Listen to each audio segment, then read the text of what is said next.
വളരെ നല്ല തീരുമാനം. പക്ഷെ ഒരു കാര്യം ചോദിച്ചോട്ടെ, ഈ സ്ത്രീകൾ അക്യൂസ്ഡ് ആയ മാത്രമേ ഉള്ളൂ ഈ പ്രൈവസി സംരക്ഷണമൊക്കെ? അതെന്താ, ആണുങ്ങളെയൊക്കെ തവിട് കൊടുത്ത് വാങ്ങിച്ചതാണ്? ഈ ഫണ്ടമെന്റൽ റൈറ്റിൽ ആർട്ടിക്കൽ 21 ബേസിക് ഫണ്ടമെന്റൽ റൈറ്റ് ആണ് ഈ റൈറ്റ് ടു പ്രൈവസി എന്ന് പറയുന്നത്. അത് ജെൻഡർ നോക്കിയിട്ടല്ല ആർക്ക് കൊടുക്കണേ. അത് ആണായാലും പെണ്ണായാലും ഈക്വലി പറഞ്ഞിരിക്കുന്ന ഒരു സാധനമാണ് റൈറ്റ് ടു പ്രൈവസി എന്ന് പറയുന്ന സാധനം.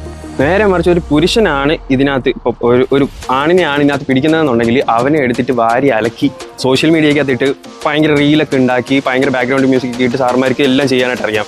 സ്ത്രീകളുടെ കേസ് വന്നപ്പോൾ മാത്രം എന്ത് റൈറ്റ് ടു പ്രൈവസി? ഇപ്പൊ എവിടെ നിന്ന് വന്നു റൈറ്റ് ടു പ്രൈവസി? ഇത്രയും നാളും ഇല്ലാത്തൊരു സാധനം. കുറ്റവാളിയാണ് എന്ന് കോടതി വിധിക്കുന്നതിന് മുന്നേ തന്നെ സാർമാർ ഇതെല്ലാം എടുത്ത് സോഷ്യൽ മീഡിയയിൽ ഇട്ട് അവനെ അക്യൂസ്ഡ് ആക്കി.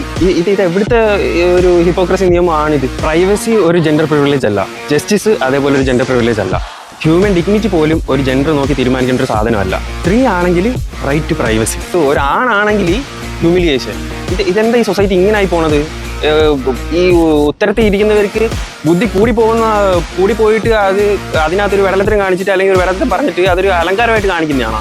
മനസ്സിലാവുന്നില്ല സത്യത്തിൽ.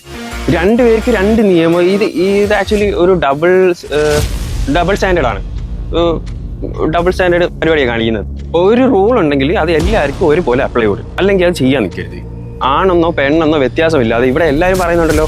വിമൻസ് ആണെങ്കിൽ തന്നെ എന്താ പറയണത്, അവർക്ക് ഇക്വാളിറ്റി വേണം, ഇക്വാളിറ്റി കൊടുക്കുക, ഇതിനകത്ത് ഇക്വാളിറ്റി കൊടുക്കുക. എന്തിനാ അതിനകത്ത് മാത്രം മാറ്റി നിർത്തുന്നത്? അവർക്ക് ചോദിക്കുന്ന ഇക്വാളിറ്റി അവർക്ക് ഇതിനകത്ത് കൊടുക്കുക. അവർക്ക് മാത്രം ഈ ഒരു റൈറ്റ് ടു പ്രൈവസി കൊടുക്കണത് എന്തിനാണ്?